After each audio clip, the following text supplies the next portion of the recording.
Good morning बच्चों, स्वागत है आपका अपनी केमिस्ट्री की क्लास में। इसमें हम पढ़ रहे हैं ऑर्गेनिक केमिस्ट्री। चैप्टर 10 कंप्लीट हो चुका है। अब आज शुरू कर रहे हैं हम चैप्टर 11, जिसमें हमें 3 तरह के कंपाउंड पढ़ने हैं, एल्कोहल्स, फिनॉल्स एंड ईथर्स।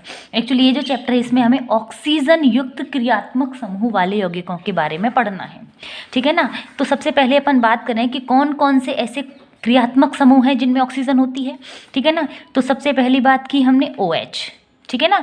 ये OH जब R समूह के साथ होता है, यानी कि खुली कार्बन श्रृंखला के साथ होता है, तब तो हम इसको कहते हैं एल्कोहल। और जब ये OH किसी बेंजीन रिंग के साथ हो जाता है तब इसको हम कहते हैं फिनॉल, ठीक है ना। तो ये एल्कोहल हो गए, ये फिनॉल हो गए। ईथर का मतलब होता है केवल ऑक्सीजन। इसके अलावा होते हैं कार्बोनिल यौगिक, इनमें भी ऑक्सीजन होती है, इनको हम अगले चैप्टर में पढ़ेंगे। इसके अलावा होते हैं COOH, जिनको हम कार्बोक्सिलिक अम्ल कहते हैं। इसके अलावा इस OH को अगर हम शिफ्ट कर दें किसी अन्य समूह से, जिसको हम Z से रिप्रेजेंट करें अभी, तो इनको हम कहते हैं अम्ल व्युत्पन्न, ठीक है ना। अम्ल व्युत्पन्न में अगर हमने Z की जगह पर क्लोरीन लगा दी तब इनको कहते हैं हम अम्ल क्लोराइड, ठीक है ना। अगर हमने यहाँ इसके साथ में NH2 लगा दिया तो अब इनको हम कहते हैं अम्ल एमाइड। अगर हमने C डबल बॉन्ड O के साथ में OR लगा दिया, ठीक है ना, ऑक्सीजन के साथ एक और कार्बन श्रृंखला, यानी कि H को रिप्लेस करके R लगा दिया, तब इनको हम कहते हैं एस्टर। और अगर हमने यहाँ इस O को तो रहने दिया और ये समूह ही रिपीट कर दिया ऐसे कैसे, C डबल बॉन्ड O, ठीक है, यहाँ भी R है और यहाँ भी R है, तब इनको हम कहते हैं अम्ल एनहाइड्राइड, ठीक है ना। तो ये कंपाउंड, ये क्रियात्मक समूह है जिनमें ऑक्सीजन होती है। इन सब के बारे में हमें पढ़ना है। इस चैप्टर में हम पढ़ रहे हैं केवल 3 चीज़ों के बारे में, एल्कोहल्स, फिनॉल्स एंड ईथर्स। बाकी इन सब को हम पढ़ेंगे अगले चैप्टर में, ठीक है। तो एल्कोहल, फिनॉल और ईथर का मतलब क्या हुआ, जिनमें ऑक्सीजन OH होगा अगर कार्बन श्रृंखला के साथ, तब तो इनको हम एल्कोहल कहेंगे। बेंजीन वलय के साथ होगा तो हम फिनॉल कहेंगे। और यहाँ केवल ऑक्सीजन होगी और दोनों तरफ R श्रृंखलाएं होंगी तो अब इसको हम ईथर कहेंगे, ठीक है। तो इस वीडियो में हम पहले एल्कोहल से स्टार्ट करते हैं और हम केवल एल्कोहलों के वर्गीकरण के बारे में देखेंगे। और ये वर्गीकरण आपको बहुत आसानी से समझ में आएगा, क्योंकि वर्गीकरण जो हमने एल्किल हैलाइडों का पढ़ा था, बिल्कुल उसी तरह का वर्गीकरण हम यहाँ पढ़ेंगे, ठीक है ना। तो सबसे पहले हम डिफाइन करते हैं एल्कोहल्स होते क्या हैं। एल्कोहल्स का मतलब होता है वे हाइड्रोकार्बन जिनमें H परमाणु को OH समूह द्वारा प्रतिस्थापित कर दिया जाता है, ठीक है ना। तो हम एल्केन्स, हाइड्रोकार्बन को एल्केन्स कहते हैं और एल्केन्स को रिप्रेजेंट करते हैं हम RH से। तो इसके H को हटाकर हमने OH लगा दिया तो इनको हम क्या कह रहे हैं, एल्कोहल्स कहते हैं। जैसे C2H5OH, C3H7OH। अगर यहाँ इस OH को हटाकर मैं H लिख दूँ तो ये बन जाएगा C2H6, और C2H6 को हम कहते हैं इथेन। तो इथेन में से एक हाइड्रोजन को हटा के मैंने OH लगा दिया तो ये एल्कोहल बन गया। इसी तरह से ये हम OH को हटाकर 8 हाइड्रोजन लगा दूँ तो हो जाएगा C3H8, और C3H8 को हम प्रोपेन कहते हैं, है ना। सामान्य फॉर्मूले पढ़े हैं ना हमने, क्या होता है एल्केन का सामान्य फॉर्मूला, CnH2n+2, है ना। C में N की जगह मैंने 2 लिखा तो H 2 × 2 + 2 कितना हो गया, 2 × 2 = 4 + 2 यानी 6, यानी C2H6, इसको हम कहते हैं एथेन। इसमें से एक हाइड्रोजन को हटाया तो बन गया C2H5, ठीक है। और इसमें हमने एक H को हटाकर OH लगा दिया तो बन गया एल्कोहल, ठीक है ना। तो एल्कोहल होते हैं जिनमें हमने एक हाइड्रोजन को हटाकर OH लगा दिया है। अब इनका वर्गीकरण पढ़ते हैं। वर्गीकरण बिल्कुल सेम टू सेम उसी तरीके से है जिस तरीके से हमने हैलाइडों का पढ़ा था। तो देखो, सबसे पहले हमने हैलाइडों का पढ़ा था वर्गीकरण उनके हैलोजन परमाणुओं की संख्या के आधार पर। तो अब हम यहाँ किसके आधार पर पढ़ेंगे, सबसे पहला वर्गीकरण हम पढ़ेंगे OH समूह की संख्या के आधार पर। तो OH समूह की संख्या कितनी हो सकती है, 1 हो सकती है, 2 हो सकती है, या बहुत ज़्यादा हो सकती है, ठीक है ना। तो जब 1 होगी हाइड्रोक्सी समूह, OH समूह की संख्या 1 होगी तो उसको हम मोनोहाइड्रोक्सी या मोनोहाइड्रिक एल्कोहल कहेंगे, ठीक है ना। तो जब OH समूह की संख्या, किसी एल्कोहल में OH समूहों की संख्या 1 होगी यानी मोनो होगी तो उसको हम मोनोहाइड्रोक्सी या मोनोहाइड्रिक एल्कोहल कहते हैं। इसी तरह से अगर 2 होगी तो उसको डाईहाइड्रोक्सी या डाईहाइड्रिक, ठीक है ना, इनको हाइड्रिक भी लिख देते हैं, डाई हाइड्रिक एल्कोहल, या 2 से ज़्यादा होगी तो इनको पॉलीहाइड्रोक्सी या हाइड्रिक एल्कोहल कहते हैं। ठीक है ना। तो जैसे हमने हेलाइडों का पढ़ा था बिल्कुल उसी तरीके से देखते हैं। देखो मोनोहाइड्रोक्सी का मतलब क्या हुआ? मोनोहाइड्रोक्सी का मतलब हुआ जिसमें एक ही OH समूह हो। जैसे देखो CH3OH, नामकरण भी देखते जाएंगे बच्चों हम इसका, IUPAC नामकरण अलग से नहीं पढ़ेंगे, हम यहीं से प्रैक्टिस करते रहेंगे अपनी। यहाँ CH3OH। ठीक है। एल्कोहलों का नामकरण कैसे किया जाता है एक बार वापस याद दिला दूं मैं आपको। एल्कोहलों का नामकरण करने के लिए हम क्या लिखते हैं? हम लिखते हैं elk plus an plus all. Elk का मतलब तो होता है कार्बन परमाणुओं की संख्या, कितने हैं? 1 हैं, 2 हैं, 3 हैं, 4 हैं, जितने भी हैं। एन का मतलब होता है एकल बंध, इनमें हम एकल बंध की बात करेंगे। डबल बॉन्ड होगा तो ईन लग जाएगा, ट्रिपल बॉन्ड होगा तो आइन लग जाएगा। और ऑल इसका अनुलग्न होता है, OH का अनुलग्न ऑल होता है। ठीक है ना। तो जैसे मैंने देखो ये फॉर्मूला लिखा था C2H5OH। हम एल के सभी एन वाले हैं, ये हाइड्रोकार्बन की बात की है ना, सभी एन वाले हैं ये।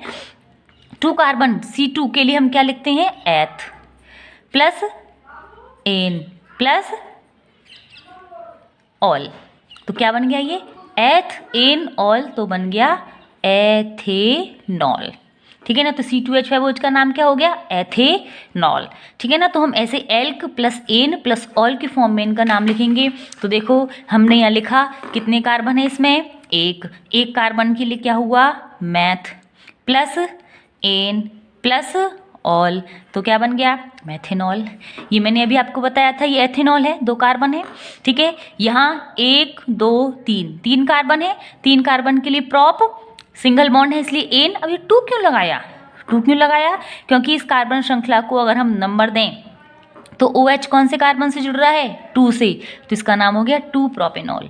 IUPAC नाम है इसका 2 प्रोपेनॉल, लेकिन इसको आइसोप्रोपिल एल्कोहल के नाम से भी जाना जाता है। ये जो मैंने ब्रैकेट में लिखा है ये इसका व्युत्पन्न नाम है। ठीक है ना। और जो मैंने बिना ब्रैकेट के ये लिखा है, ठीक है ना, ये इसका IUPAC नाम है। ठीक है। दोनों नाम पता होने चाहिए आपको, क्योंकि एग्जाम में अक्सर IUPAC नाम नहीं आते बल्कि इनके व्युत्पन्न नाम आते हैं। तो दोनों नामों के बारे में आपको पता होना चाहिए। IUPAC नाम लिखने का तो तरीका पता होना चाहिए, तरीका पता हो तो हम लिख सकते हैं, और इनके व्युत्पन्न नाम हमें याद होने चाहिए। ठीक है ना। और देखो अगले उदाहरण देखें इसका हम, तो ये हो गया CH3 CH2 CHOH और CH3, 4 कार्बन की श्रृंखला है। 1 2 3 4 कार्बन के लिए हम लिखते हैं ब्यूट। सभी सिंगल बॉन्ड है, कुछ भी नहीं है, ये सिंगल बॉन्ड है बच्चों। ठीक है। सिंगल बॉन्ड के लिए एन और ऑल तो लगेगा ही, लेकिन 2 पे क्यों लगाया? 2 पे इसलिए लगाया हमने क्योंकि देखो अगर यहाँ से नंबर देते हैं हम इसको तो 1 2 3 पोजीशन पर आता है ये। ठीक है ना। और इधर से नंबर देते हैं तो 1 2 3 4 2 पोजीशन पे आता है ये। तो हम हमेशा अंकन उस दिशा तरफ से करते हैं जिधर से दिए गए क्रियात्मक समूह को न्यूनतम अंक मिले। तो इधर से 2 अंक मिल रहा है, इधर से 3 अंक मिल रहा था, तो हम 2 पर ही इसको रखेंगे, तो इसका नाम हो जाएगा 2 ब्यूटेनॉल। ये तो हो गया इसका IUPAC नाम। लेकिन इसको किस नाम से जाना जाता है? इसको नाम से जाना जाता है सेकेंडरी यानी कि द्वितीयक ब्यूटिल एल्कोहल। क्यों जाना जाता है इसको? क्योंकि हमने देखो आगे भी इसी में देखेंगे हम, पिछली बार भी हमने पिछले चैप्टर में भी बताया है आपको, प्राथमिक द्वितीयक तृतीयक यानी कि 1 डिग्री 2 डिग्री और 3 डिग्री क्या होते हैं? 1 डिग्री 2 डिग्री और 3 डिग्री का मतलब क्या था? 1 डिग्री का मतलब होता है ऐसा कार्बन जिससे कोई भी क्रियात्मक समूह जुड़ा है, चाहे वो X था, यहाँ पर वो OH है, उससे केवल एक ही कार्बन चेन जुड़ी हो तो उसे हम 1 डिग्री कहते हैं। और जब ये कार्बन ऐसा हो जिससे 2 कार्बन चेन जुड़ी हो, एक इस तरफ जुड़ी है एक इस तरफ जुड़ी है, तो ये 2 डिग्री हो जाएगा। और जब ये कार्बन ऐसा हो जिससे OH जुड़ रहा है, उसके इधर भी कार्बन है इधर भी कार्बन है, 3 तरफ कार्बन श्रृंखलाएं जुड़ रही हैं, तो ये 3 डिग्री कहलाता है। तो ये 2 डिग्री को हम क्या कहते हैं? द्वितीयक। ठीक है ना। तो अभी जो हमने एग्जाम्पल देखा है CH3 CH2 CH CH3 और यहाँ पर है OH, तो ये वाला कार्बन जिससे ये OH जुड़ रहा है, इससे एक कार्बन श्रृंखला इधर जुड़ रही है और एक कार्बन श्रृंखला इधर जुड़ रही है, तो 2 कार्बन श्रृंखलाएं हो गई, 2 कार्बन श्रृंखलाएं हो गई तो द्वितीयक हो गया। तो इसीलिए हम इसको कहते हैं द्वितीयक। ठीक है ना। और द्वितीयक को इंग्लिश में सेकेंडरी कहते हैं, तो SEC भी लिख देते हैं। 4 कार्बन के व्युत्पन्न नाम है ये, तो ब्यूटिल, व्युत्पन्न नाम में इल लगाया जाता है कार्बन श्रृंखला के साथ, ब्यूटिल, और हो गया एल्कोहल। तो इसको जाना जाता है द्वितीयक ब्यूटिल एल्कोहल। और IUPAC नाम लिखेंगे तो 1 2 3 4, 2 पर आ गया तो 2 ब्यूटेनॉल, ठीक है ना, 2 ब्यूटेनॉल। तो ये भी मोनोहाइड्रिक है क्योंकि इसमें केवल एक ही OH जुड़ा हुआ था, ठीक है। अगला एग्जाम्पल देखते हैं, ये देखो इसमें भी केवल एक ही OH है। अब इसका नाम क्या होगा, 1 2 3 या 1 2 3 1 2 3, मैक्सिमम 3 कार्बन की चेन आ रही है, मैक्सिमम 3 कार्बन की चेन आ रही है, तो ये वाला हमेशा ही 2 पर आ रहा है। तो 2 प्रोपेनॉल, 3 कार्बन की चेन आ रही थी ना, मान लीजिए हमने ये सीधी चेन मान ली, तो इस 2 पर एक मैथिल और जुड़ा हुआ है, तो हमें पहले इस प्रतिस्थापी को लिखना पड़ेगा। तो पहली प्रतिस्थापी ये लिखा 2 मैथिल, ठीक है ना, फिर 2 प्रोपेनॉल। अब इसको हम किस नाम से और जानते हैं, इसको जानते हैं तृतीयक, यानी कि टर्शरी, TER का मतलब तृतीयक होता है, ब्यूटिल एल्कोहल। तो देखो 4 कार्बन है इसमें, इसलिए तो ब्यूटिल एल्कोहल हो गया। हालांकि श्रृंखला में नहीं आ रहे लेकिन 4 तो हैं। अब इसको हमने तृतीयक क्यों नाम दिया, क्योंकि ये वाला C है ना, जिस C से अपना मुख्य क्रियात्मक समूह यानी कि OH जुड़ा हुआ है, इससे 3 कार्बन श्रृंखलाएं जुड़ी हुई हैं, तो इसको हम तृतीयक ब्यूटिल एल्कोहल भी कहते हैं। और एक एग्जाम्पल देखते हैं, 1 2 3 4 5 कार्बन की श्रृंखला में OH जोड़ दिया, 5 कार्बन के लिए पेंट, सभी सिंगल बॉन्डेड हैं इसलिए एन, और क्रियात्मक समूह के लिए ऑल, तो बन गया पेंटेनॉल, ठीक है ना। ये सभी वो एग्जाम्पल देखे हमने जिनमें केवल एक ही OH समूह पाया जाता है, तो उनको हम क्या कहते हैं, मोनोहाइड्रोक्सी या मोनोहाइड्रिक, ठीक है ना। अगला हम देखते हैं डाईहाइड्रोक्सी या डाईहाइड्रिक। नाम से समझ में आ गया होगा, डाई का मतलब जिनमें दो OH समूह पाए जाएंगे। अब वो 2 समूह कहीं भी हो सकते हैं। हमने डाई हैलाइड जब पढ़े थे तो 3 प्रकार पढ़े थे उनके, अल्फा ओमेगा, जैम और बिस डाई हैलाइड। यहाँ हम इस तरह का कोई नामकरण वर्गीकरण नहीं देते। डाई का मतलब केवल इतना हुआ, 2 OH समूह पाए जाएंगे। तो यहाँ देखो सबसे पहला उदाहरण इसका है CH2, सिंगल बॉन्ड CH2, और इससे दोनों से ही OH जुड़े हुए हैं, ठीक है ना। तो इसको हम कहेंगे 1 2 इथेन डाईऑल। IUPAC नाम इसका होगा कि इथेन 2 कार्बन है, 1 और 2 दोनों से ही OH जुड़ा हुआ है तो डाईऑल हो गया। तो इनको नंबर भी देना पड़ेगा हमें, 1 2 इथेन डाईऑल, ठीक है। लेकिन इसको किस नाम से जाना जाता है, पिछले चैप्टर में भी देखा है हमने, ग्लाइकॉल। ग्लाइकॉल का मतलब अगल बगल में ऑल, ऑल का मतलब OH, ठीक है ना। तो अगल बगल में OH लगा दिया तो इसको हम कहते हैं एथिलीन ग्लाइकॉल। अगला समूह ये देखा मैंने, CH2 CH2 CH2, 3 कार्बन की श्रृंखला, इधर भी OH है इधर भी OH है, तो इसको हम कहते हैं 1 3 प्रोपेन डाईऑल। इसको ग्लाइकॉल नहीं कहेंगे, ठीक है। इसको अगर इसका ग्लाइकॉल बनाना है हमें तो हमें बनाना पड़ेगा 3 कार्बन, इधर भी OH और इधर भी OH। अब इसकी संयोजकताओं को पूरी करते हैं हम, ये ऐसे। तो अब ये बन गया प्रोपिलीन ग्लाइकॉल, प्रोपिलीन ग्लाइकॉल, ठीक है ना। तो ये हो गया प्रोपिलीन ग्लाइकॉल जिनमें 2 OH समूह पाए जाते हैं। तीसरा हम बात करते हैं पॉलीहाइड्रोक्सी। पॉली का मतलब क्या हो गया, पॉलीहाइड्रोक्सी या पॉलीहाइड्रिक, जिसमें पॉली यानी कि 2 से ज़्यादा OH समूह पाए जाएंगे। देखो सबसे पहला मेंबर इसका ये है, 3 कार्बन लिए, तीनों से ही OH जोड़ दिया हमने, तो इसको हम जानते हैं किस नाम से, ग्लिसरॉल, ठीक है ना।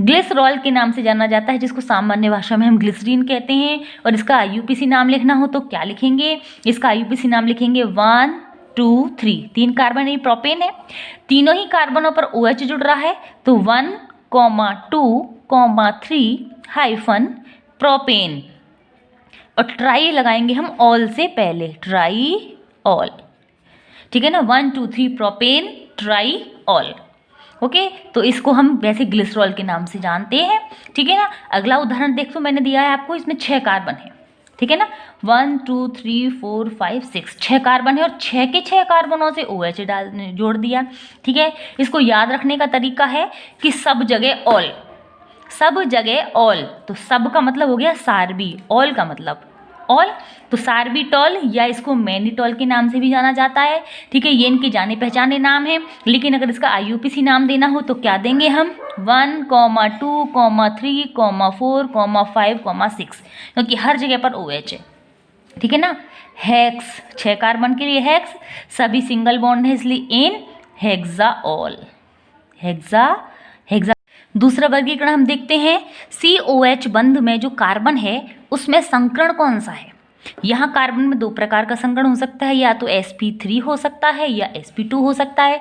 सेम टू सेम वर्गीकरण हमने हैलाइड्स में भी देखा था, सेम टू सेम, तो उसी को हम यहाँ पर रिपीट करेंगे। डिफरेंस केवल इतना आता है कि वहाँ पर हमने हैलाइड जोड़ा था, यहाँ पर OH जोड़ना है, बस, और कोई डिफरेंस नहीं है, ठीक है ना। तो देखिए सबसे पहले मैं आपको बता देती हूँ CsP2OH युक्त एल्कोहल, यानी कि जिनमें CsP2 संकरण का कैसे पहचान करते हैं हम, कि वह कार्बन जिससे OH जुड़ा हुआ है वो डबल बॉन्डेड होना चाहिए, ठीक है ना। इस तरह से डबल बॉन्ड जिस कार्बन से OH जुड़ रहा है वो उस कार्बन पर डबल बॉन्ड होना चाहिए, तभी वो sp2 संकरित माना जाएगा। तो sp2 संकरण जिनमें पाया जाता है वो दो प्रकार के एल्कोहल्स हो सकते हैं, या तो होते हैं वाइनिल एल्कोहल्स या फिर होते हैं एरोमेटिक, यानी जिनको हम कहते हैं फिनॉल, ठीक है ना। तो वाइनिल समूह कौन सा होता है, वाइनिल समूह का मतलब होता है दो कार्बन प्लस डबल बॉन्ड, ठीक है ना, दो कार्बन प्लस डबल बॉन्ड। इसमें ये भी sp2 है और ये भी sp2 संकरित है। इसमें चाहे तो इधर OH जोड़ दें हम, या इधर नहीं जोड़ते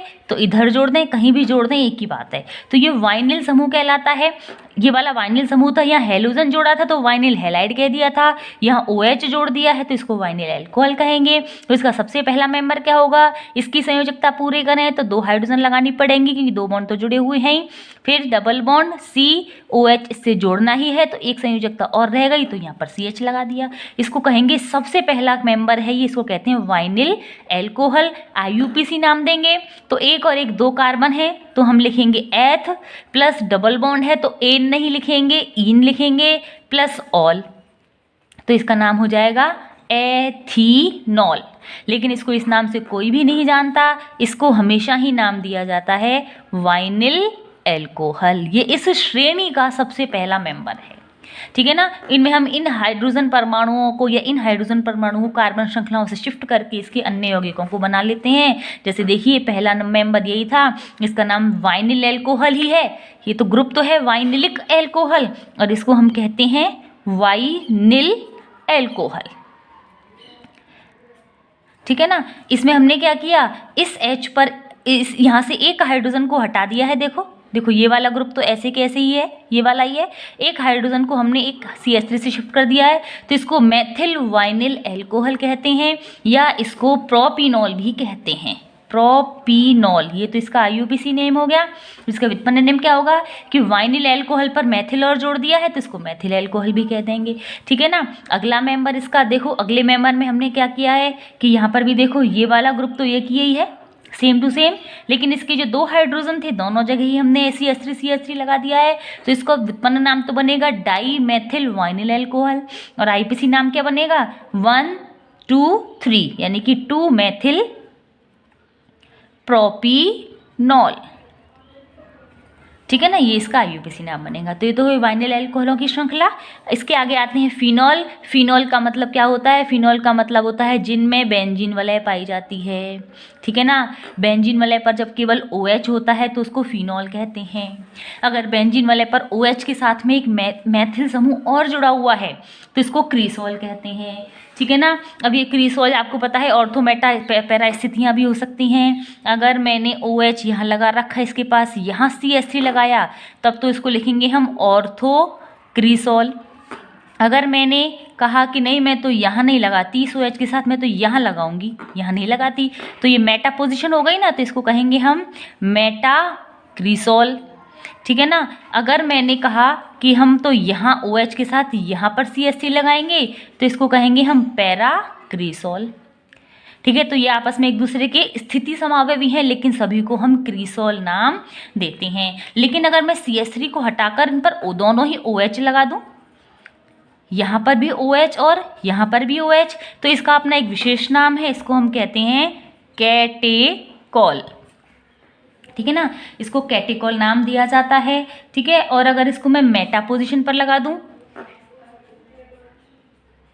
यहाँ पर भी OH और यहाँ पर भी OH, तो इसको कहते हैं हम रिसोर्सिनॉल, ठीक है। रिसोर्सिनॉल नाम देते हैं। और यही मैं इसको अगर पैरा स्थिति पर लगा दूं, यानी कि यहाँ पर भी OH और यहाँ पर भी अपोजिट पोजीशन में, तो इसको हम कहते हैं हम हाइड्रोक्विनोन या हाइड्रोक्विनॉल, ठीक है ना। हाइड्रोक्विनॉल हो गया। लेकिन तीनों के अपने अलग अलग नाम हैं इनके। जब हमने ऑर्थो पर लगाया था तो कैटिकॉल का था, जब मेटा पर लगाया तो रिसोर्सिनॉल का था, जबकि पैरा पर लगा दिया है तो इसको हाइड्रोक्विनॉल कहते हैं। ठीक है ना। जबकि क्रीसॉल में कोई नाम परिवर्तित नहीं होता। ऑर्थो पर है तो ऑर्थोक्रीसॉल कह देते हैं, मेटा पर है तो मेटाक्रीसॉल कह देते हैं, और पैरा पर है तो पैराक्रीसॉल कह देते हैं। ठीक है ना। ठीक है ना। ये हो गया कैटिकॉल, क्रीसॉल। अब अगर 3 OH ग्रुप जो जुड़े हुए होते हैं तो इसको हम कहते हैं पायरोगैलोल। ठीक है ना। अब इन 3 में भी थोड़ा सा डिफरेंस आ जाता है। पायरोगैलोल हम तब कहते हैं जब ये तीनों ही OH एक साथ होते हैं। ठीक है ना। अगर इन तीनों OH को थोड़ा सा शिफ्ट कर दें, यानी कि एक OH यहाँ है, ये OH यहाँ ही है, लेकिन ये वाला OH अगर यहाँ आ गया तब ये हाइड्रोक्विनोन से मिलता जुलता है तो इसको कहते हैं हाइड्रोक्सी हाइड्रोक्विनोन। ठीक है ना। या 2 हाइड्रोक्सी हाइड्रोक्विनोन कह देते हैं इसको। इसी तरह से अगर ये तीनों OH इस तरह से हों कि एक OH यहाँ है, दूसरा OH इस मेटा पर है और तीसरा इसकी भी मेटा पर है, तो इसको हम कहते हैं फ्लोरोग्लूसिनॉल। फ्लोरोग्लूसिनॉल। ठीक है ना। इसको ट्राई हाइड्रोक्सी बेंजीन भी कहते हैं। 1,3,5 ट्राई हाइड्रोक्सी बेंजीन पर फ्लोरोग्लिसरॉल के नाम से जाना जाता है। तो ये तो हुए फिनॉल। फिनॉल्स की बहुत बड़ी रेंज है। ठीक है। अब हम देखते हैं ऐसे एल्कोहल्स जिनमें कार्बन में sp3 संकरण पाया जाता है, sp3 हाइब्रिडाइज। ये भी 3 प्रकार के हैं। ठीक है ना। जैसे हमने हैलाइड्स में देखा था, एक तो होते हैं ये जिनमें डायरेक्ट सभी कार्बन ही 1 डिग्री क्या है कहते हैं कि sp3 हाइब्रिडाइज्ड होते हैं। ये 1 डिग्री, 2 डिग्री और 3 डिग्री टाइप के होते हैं। दूसरे होते हैं एलिलिक एल्कोहल, तीसरे होते हैं बेंजिलिक एल्कोहल। पहले मैं उल्टा चलती हूँ, बेंजिलिक एल्कोहल के बारे में बताती हूँ। बेंजिलिक एल्कोहल के जानने के लिए पहले आपको याद करना पड़ेगा ये बेंजिल समूह क्या होता है। ठीक है ना। बेंजिल क्या होता है? बेंजिल का मतलब होता है कि ये तो है बेंजीन। इसकी अगर कोई संयोजकता अधूरी होती है तो मैंने आपको पहले भी बताया था, इसको कहते हैं या तो एरिल या इसको कहते हैं फेनिल। ठीक है ना। लेकिन अगर इस बेंजीन वलय पर एक कार्बन है और उसकी संयोजकता अगर अधूरी है, ये sp3 संकरित है यानी 4 बंध हैं इसके, तो इस समूह को हम कहते हैं बेंजिल। और इस समूह पर अगर हम यहाँ OH लगा देते हैं तो इसको कहते हैं बेंजिलिक एल्कोहल। ठीक है ना। तो अगर मैंने यहाँ पर भी H लगा दी, यहाँ पर भी H लगा दिया तो ये पहला मेंबर बन गया। ये बेंजीन वलय पर CH2OH हो गया तो इसको कहेंगे बेंजिलिक एल्कोहल। मैंने क्या किया, यहाँ तो H ही रहने दिया, यहाँ पर CH3 लगा दिया तो ये बन गया। इसको कहेंगे मैथिल बेंजिलिक एल्कोहल। ये IUPAC नाम देखेंगे तो 1 फेनिल इथेनॉल, एथेनॉल। ठीक है ना। ये इसका IUPAC नाम होगा। दूसरे देखते हैं एलिलिक एल्कोहल। अब जैसे मैंने आपको बताया वाइनिल का मतलब होता है 2 कार्बन प्लस डबल बॉन्ड। ठीक है ना। और यहाँ पर इस डबल बॉन्ड वाले कार्बन से OH जुड़ता है, तब तो हम इसको कह रहे थे वाइनिल। लेकिन मैं क्या कह रही हूँ, 3 कार्बन प्लस डबल बॉन्ड। ठीक है ना। 3 कार्बन प्लस डबल बॉन्ड में अगर OH यहाँ जुड़े तब तो ये 2 कार्बन प्लस डबल बॉन्ड की श्रेणी में आ गया, यानी कि वाइनिल कहलाएगा। लेकिन ये OH मैं यहाँ नहीं जोड़ रही, ये उस H को मैं यहाँ जोड़ रही हूँ। ठीक है ना। तब इसको कहेंगे हम एलिल ग्रुप कहते हैं इसको, एलिल। ठीक है ना। और यहाँ पर एल्कोहल जोड़ दिया तो इसको एलिलिक एल्कोहल कह देते हैं। ठीक है ना। यानी ये कम से कम 3 कार्बन इस तरह से होने ही चाहिए। तो अगर मैं यहाँ भी हाइड्रोजन लगा दूँ, यहाँ भी, यहाँ एक ही हाइड्रोजन लगेगी, एक H यहाँ और एक H यहाँ, तो ये बन गया CH2 डबल बॉन्ड CH2OH। तो ये सबसे पहला सदस्य बन गया एलिलिक एल्कोहल का। इसका नाम क्या होगा? देखो, सबसे पहला सदस्य होगा CH2 डबल बॉन्ड CH और C। ये एलिल समूह है। इस एलिल समूह पर OH जोड़ दिया तो इसका नाम हो गया एलिल एल्कोहल। सबसे पहला सदस्य ये एलिल एल्कोहल का।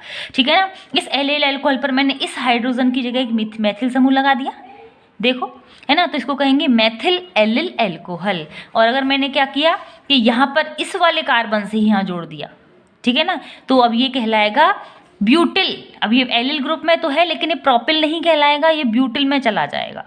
ठीक है ना। ब्यूटिल एल्कोहल में चला जाएगा। ये 2 डिग्री में होगा, ये 1 डिग्री में होगा, ये भी 1 डिग्री में होगा।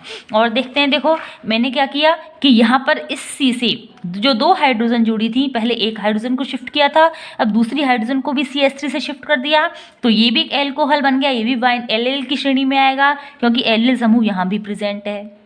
ठीक है ना। अब इनको अभी हम 1 डिग्री 2 डिग्री 3 डिग्री में डिफ्रेंशिएट कर सकते हैं कि यहाँ OH इस कार्बन से जुड़ रहा है, जैसे केवल एक कार्बन चेन जुड़ रही है तो ये 1 डिग्री था, ये वाला भी 1 डिग्री था, यानी प्राथमिक है, प्राइमरी। ठीक है ना। और यहाँ पर OH इस C से जुड़ रहा है और इस C से एक कार्बन श्रृंखला इधर जुड़ रही है और एक कार्बन श्रृंखला इधर जुड़ रही है, तो 2 कार्बन श्रृंखलाएं जुड़ रही हैं, तो ये बन गया 2 डिग्री, यानी कि द्वितीयक या सेकेंडरी कहते हैं जिसको अपन।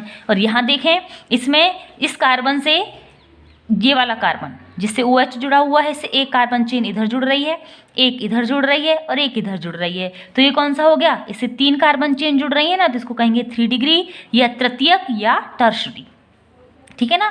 ये हो गया एलिलिक एल्कोहलों का वर्गीकरण। और 1 डिग्री 2 डिग्री 3 डिग्री वैसे मैंने यहाँ भी बता दी है, ये अपन जानते ही हैं पहले से ही। 1 डिग्री का मतलब क्या होता है, वे ऐसे एल्कोहल जिनमें OH जिस कार्बन से जुड़ा होगा उससे केवल एक ही कार्बन श्रृंखला जुड़ रही है, उसको अपन 1 डिग्री कहते हैं। ऐसा कार्बन जिससे OH जुड़ा हो उससे 2 कार्बन श्रृंखलाएं जुड़ी हों तो उसे 2 डिग्री कहते हैं। और ऐसे एल्कोहल जिनमें जिस कार्बन से OH जुड़ा हो उससे 3 कार्बन श्रृंखलाएं जुड़ रही हैं उनको अपन तृतीयक एल्कोहल कहते हैं। ठीक है ना, 3 डिग्री एल्कोहल कहते हैं। अब इनमें अपन को कुछ नाम याद रखने हैं। देखो, जैसे इसमें हम 1 डिग्री एल्कोहल के उदाहरण देखते हैं, CH3CH2OH, 2 कार्बन के लिए एथ और लगाना ही है एथेनॉल। यहाँ देखें 1 2 3 4 4 कार्बन है, तो हम यहाँ से नंबर देंगे इसको। ठीक है ना, 1 2 3 4, 2 से मिथाइल भी जुड़ रहा है तो इसको भी नाम देना पड़ेगा, 2 मेथिल ब्यूटेनॉल। ठीक है, यहाँ आए हम तो 1 2 3 4 5, इसमें इस कार्बन जिससे OH जुड़ा हुआ है एक ही कार्बन श्रृंखला जुड़ रही है, उस कार्बन श्रृंखला में कार्बन कितने भी हों कोई इफेक्ट नहीं पड़ता, लेकिन श्रृंखला एक होनी चाहिए, तो ये 1 डिग्री हो गया, इसका नाम होगा पेंटेनॉल। 2 डिग्री की श्रेणी में आते हैं। देखो मैंने यहाँ क्या किया, 3 कार्बन बनाए हैं, 3 कार्बन ने बीच वाले कार्बन से OH जोड़ दिया, तो अब क्या हुआ, बीच वाला कार्बन ये जिससे OH जुड़ा हुआ है इससे एक कार्बन श्रृंखला इधर जुड़ रही है, एक कार्बन श्रृंखला इधर जुड़ रही है, तो 2 डिग्री यानी कि द्वितीयक या सेकेंडरी हो गया। यहाँ देखते हैं, यहाँ पर भी मैंने 4 कार्बन की श्रृंखला जोड़ी, इस 4 कार्बन पर मैंने यहाँ पर अगर यहाँ OH लगा देती तो 1 डिग्री हो जाता, यहाँ लगा दिया तो ये 2 डिग्री हो गया। क्यों, क्योंकि जिस कार्बन से OH जुड़ रहा है इससे एक कार्बन श्रृंखला इधर जुड़ रही है, एक कार्बन श्रृंखला इधर जुड़ रही है, तो 2 डिग्री हो गया। ये को ब्यूटेनॉल कहते हैं। ठीक है ना, इसी को हम आइसोप्रोपिल एल्कोहल भी कहते हैं।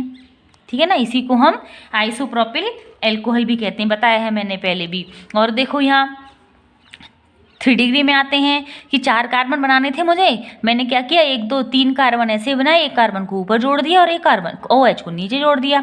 तो अब यहाँ क्या होगा, जो कार्बन इस OH से जुड़ा हुआ है उस कार्बन से 3 कार्बन श्रृंखलाएं जुड़ रही हैं, एक CH3 इधर है, एक CH3 इधर है, एक CH3 इधर है। ठीक है ना, 3 कार्बन श्रृंखलाएं जुड़ रही हैं, तो 3 कार्बन श्रृंखलाएं जुड़ने की वजह से ये कैसा हो गया, 3 डिग्री।